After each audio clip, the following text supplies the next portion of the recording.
everybody, welcome to Key Concept Support 3, where we're going to be looking at score reading and how to read chords from a score. So before we can get to chord reading, we need to look at what key we are in. So I'm going to use Bedinnery as an example in this video. We start off in our home key of B minor. Okay, so the chords we're going to be looking at are most likely to be in B minor. But then there are various points throughout the journey of this piece that the key modulates. Modulates meaning changes key. So we can see in bar 6 beat 2 or beat 7 that the key modulates to A major. I'll take you through why that is a bit later on. And then section A finishes in F sharp minor, which is the dominant to our home key of B minor. Then our section B modulates to two other related keys, E minor, which is the subdominant of B minor. Because remember, Bach was pretty cool, but he wasn't so adventurous in comparison to today's composers, you could say. Then we have D major, and D major, if you could pause the video here to work out what the relationship is between D major and B minor. So pause the video here. Okay, hopefully you worked out that that was the relative major of B minor. And then we're back to B minor. So all of these keys are related. So think of it as like a journey from home to school to home again. Back to our home key from the dominant and then our home key at the start here. So the reason why that is important is because to read the chords, we need to know what key we are in. So here is the first section of Bedinnery. I'm going to go through what some of those chords are.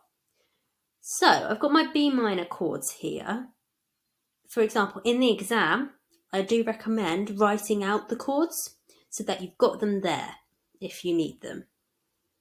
So remember, this is our anacrusis, so this would count as bar 0. Let's read the chords. So to read the chords, you need to start from the bottom and read upwards.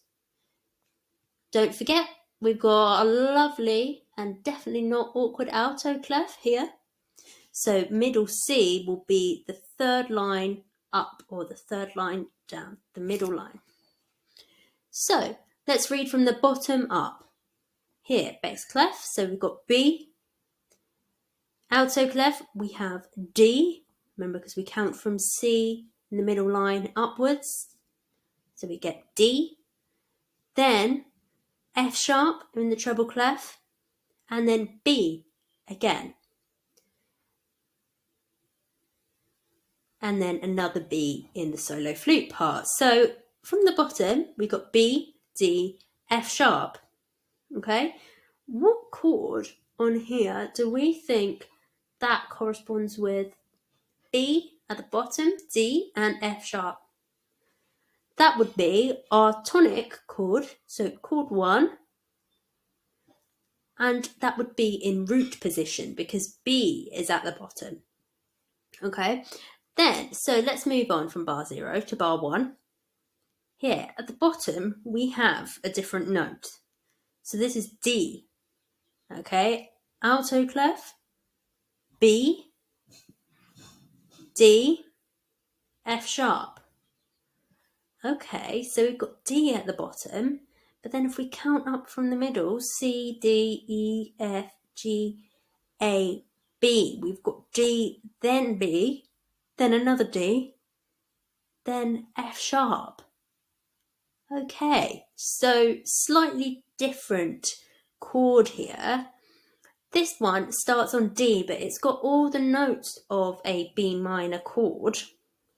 That would make this chord here a B minor, but in what inversion? Because it's definitely not root inversion, because root inversion would start on B, but this is a B minor chord starting on D. So what inversion would that be? Pause the video here. That would be in first inversion. because we start on D.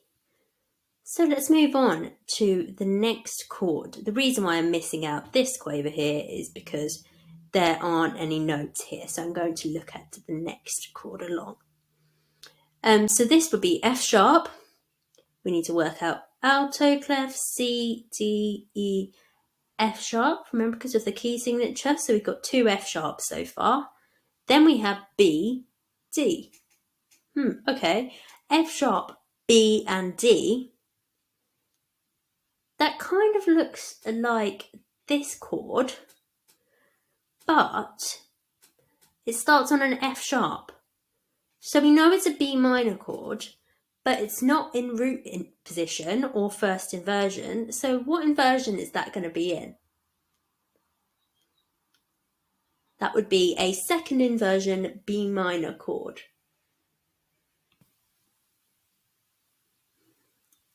Okay, so now we have our next chord. Let's move on to the next one. Okay, so we have here B, D, F sharp. So already this is starting to get a little bit boring. Sorry to bark. I know some people might disagree, but that is B, D, F sharp. So that is our root position chord again. Okay, root position B minor. So I'll give you a few of these to have a go at reading yourself in an attached Google Forms quiz. So I won't do all of these chords, but let's go through some of them together. So here we have an accidental. An accidental meaning an extra sharp or flat that's not in the key signature. Our home key is B minor. Remember, in a harmonic minor key, we sharpen the 7th note. So the 7th note in B minor would be A, as we can see here. B, C sharp, D, E, F sharp, G, A. So in a harmonic minor, which is the one we will be using here, this A will be an A sharp. So we know that we haven't modulated here because an A sharp is typical of a B minor key signature. Okay, so this key signature tells us that it kind of hints at D major, but because we've got this A sharp here, we know that we're in B minor because that 7th degree of the scale is sharpened. Okay, so then let's look at the chord just before that then. We have E, something slightly different. E, then we have C, D, E, F, G, E, G. Then we have B. Then we have C sharp. Okay, so E, C, D, E, F, G, B. Have we got E, G, B anywhere? Yes, we do. That is the subdominant chord of B minor. So again, Bach is exploring a different primary chord, primary chords being 1, 4, and 5. So we have the subdominant here. So this is going to be chord 1, 2, 3, 4, chord 4 in root position because we have an E at the bottom here and there's E at the bottom here. Okay, let's move on to our one with the accidental in it. We have at the bottom here an F sharp, then C, D, E, F sharp again. Then we have an A sharp, and then we have a C sharp. So that already tells us that's going to be an F sharp minor chord. So this will be the dominant chord, chord 5. Okay, so then we now are going back to a very familiar chord. This is B, C, D, E, F sharp, B, F sharp, B, D, D. So then we're back, root position, B minor chord. So what we have here, we've gone from a chord 5 to a chord 1. So what cadence would that be?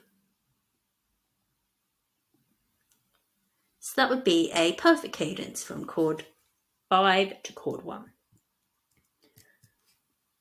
Okay, so then it starts to get a little bit more complicated in bar 7 because we have another accidental. So we know that the A sharp tells us we're in B minor.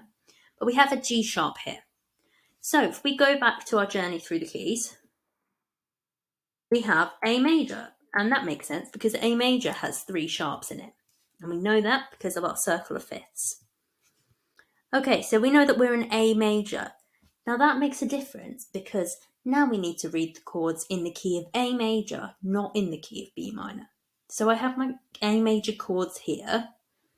So we've got G sharp at the bottom. Okay, so we've got G sharp at the bottom. So far it's looking like it might be this chord. But let's have a look. G sharp, C, D, E, F, G, A, B. Okay. Then what else have we got? Then we've got E, D, and D. Okay, so using those notes, we can tell it's not going to be this one. Also, it's unlikely that it would be this chord, as this is chord 7. It's unlikely that Bach would have used that chord so far in the piece. So we know we've got E, G sharp, and B. Okay, so that's looking like chord 5, the dominant in A major. So we can label this chord as chord 5. Hopefully that's starting to make a bit more sense. Please complete the Google form to consolidate your knowledge and rewind this video. Feel free to pause at certain bits to make sure that you've got this under your belt. Thank you.